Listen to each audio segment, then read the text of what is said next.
Bagaimana sih status anak yang lahir di luar perkawinan?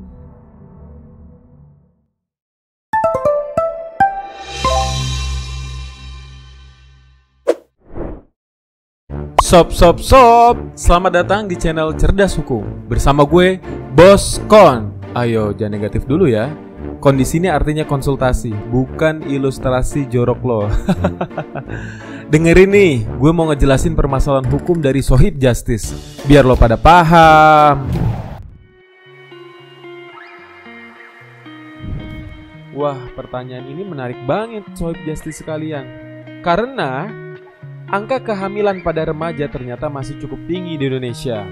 Tercatat dari BKKBN atau Badan Kependudukan dan Keluarga Berencana Nasional, 48 dari 1000 remaja di Indonesia mengalami kehamilan.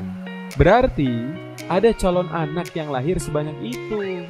Selain itu, Gubernur Jawa Timur masa itu, yaitu Ibu Khofifah Indar Parawansa, juga pernah menyebutkan, ini pada tahun 2014 ya sob, bahwa angka kehamilan remaja di luar nikah mencapai jutaan jumlahnya.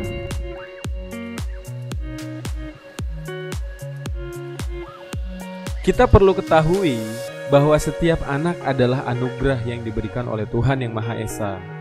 Bahkan, setiap pasangan menginginkan kehadiran seorang anak, baik untuk melanjutkan keturunan, menambah keharmonisan, atau bahkan hanya sekedar untuk menambah sebuah kebahagiaan. Seorang anak yang terlahir dari sebuah pasangan yang telah diikat oleh perkawinan yang sah tentu sudah mempunyai akibat hukum dari kedua orang tuanya. Namun, bagaimana status anak yang terlahir dari pasangan yang di luar ikatan perkawinan?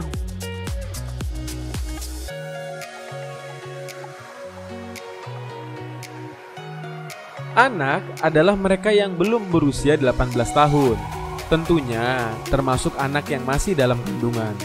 Hal ini seperti yang telah dijelaskan dalam pasal 1 ayat 1 Undang-Undang Nomor 35 Tahun 2014. Perubahan pertama atas Undang-Undang Nomor 23 Tahun 2002 tentang perlindungan anak, yang menjelaskan anak adalah seseorang yang belum berusia 18 tahun, termasuk anak yang masih dalam kandungan.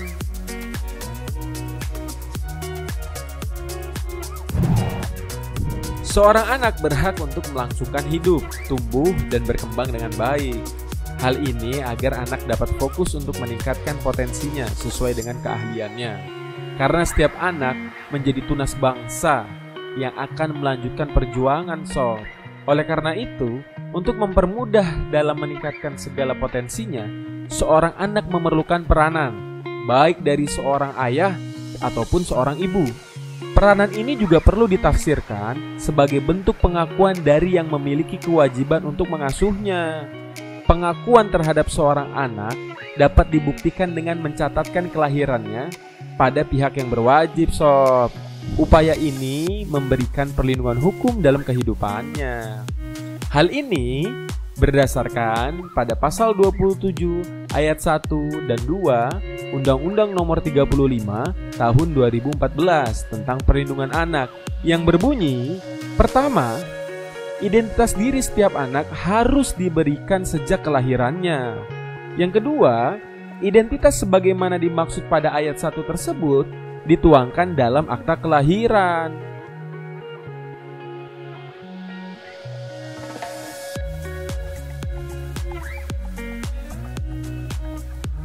Dan ditegaskan pula dalam pasal 27 Undang-Undang Nomor 24 Tahun 2003 tentang administrasi kependudukan, yang berbunyi, pertama, setiap kelahiran wajib dilaporkan oleh penduduk kepada instansi pelaksana setempat paling lambat 60 hari sejak kelahiran.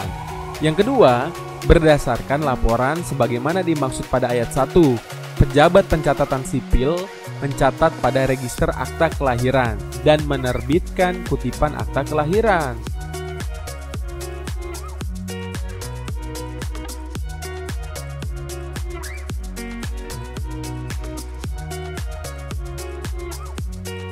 Membicarakan anak yang lahir di luar perkawinan tentu menimbulkan dua kategori.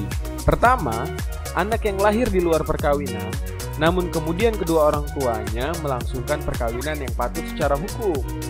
Untuk mengetahui perkawinan yang sah secara hukum, dapat Anda temukan di video kami selanjutnya ya.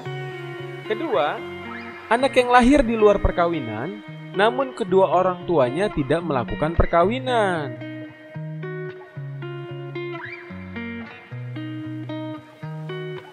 Kedua kategori ini memberikan akibat hukum yang berbeda bagi si anak.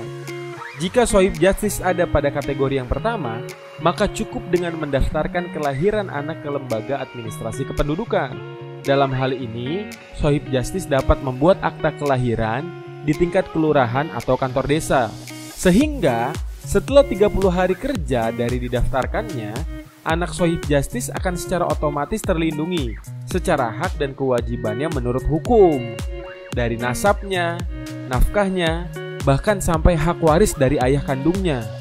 Hal ini seperti apa yang ditegaskan dalam pasal 28 ayat 1 sampai ayat 3 Undang-Undang Nomor 35 Tahun 2014 tentang Perlindungan Anak yang penjelasannya sebagai berikut. Pertama, pembuatan akta kelahiran dilakukan oleh instansi yang menyelenggarakan urusan pemerintahan di bidang administrasi kependudukan. Kedua, pencatatan kelahiran diselenggarakan paling rendah pada tingkat kelurahan atau desa.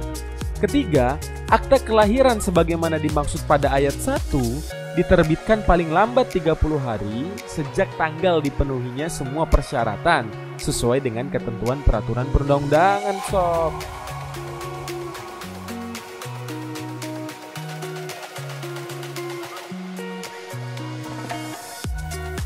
Berbeda halnya jika Shohib Justice berada pada kategori yang kedua. Apalagi jika ayah biologisnya tidak mau mengakui anak tersebut. Catat ya, setelah adanya putusan Mahkamah Konstitusi nomor 46/PUU/7/2020 yang merupakan uji materi terhadap pasal 43 ayat 1 Undang-Undang Nomor 1 Tahun 1974 tentang perkawinan. Seorang anak yang dilahirkan di luar perkawinan secara hubungan keperdataannya tidak hanya disematkan pada ibunya saja, namun juga bisa pada ayahnya setelah melalui pembuktian ilmu pengetahuan dan teknologi. Nih penjelasannya kayak gini nih sob.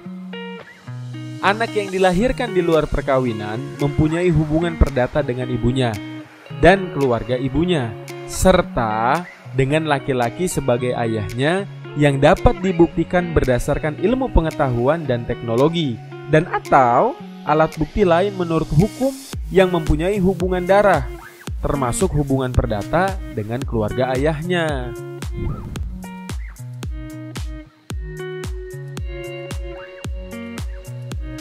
Upaya dalam melakukan pembuktian terhadap ayah biologis anak yang lahir di luar perkawinan dapat dilakukan dengan mengajukan permohonan penetapan penerbitan akte kelahiran anak ke pengadilan negeri bagi yang non-muslim dan ke pengadilan agama bagi yang beragama Islam. Adapun syarat-syarat yang dapat dipersiapkan untuk melakukan penetapan ke pengadilan menurut praktek mitra hukum terbaik kami sebagai berikut. Pertama yang harus disiapkan adalah fotokopi identitas kedua orang tua. Yang kedua, fotokopi kutipan akta perkawinan atau buku nikah.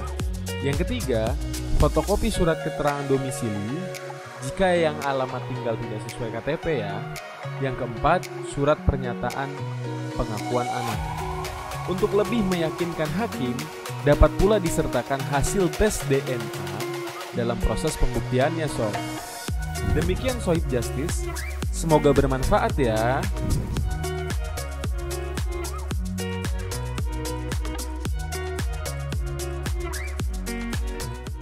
Ingat sob, mendiamkan kejahatan adalah kejahatan. Jadi jangan diem-diem aja lo ngeliat kejahatan. Nanti gue lagi nih yang repot.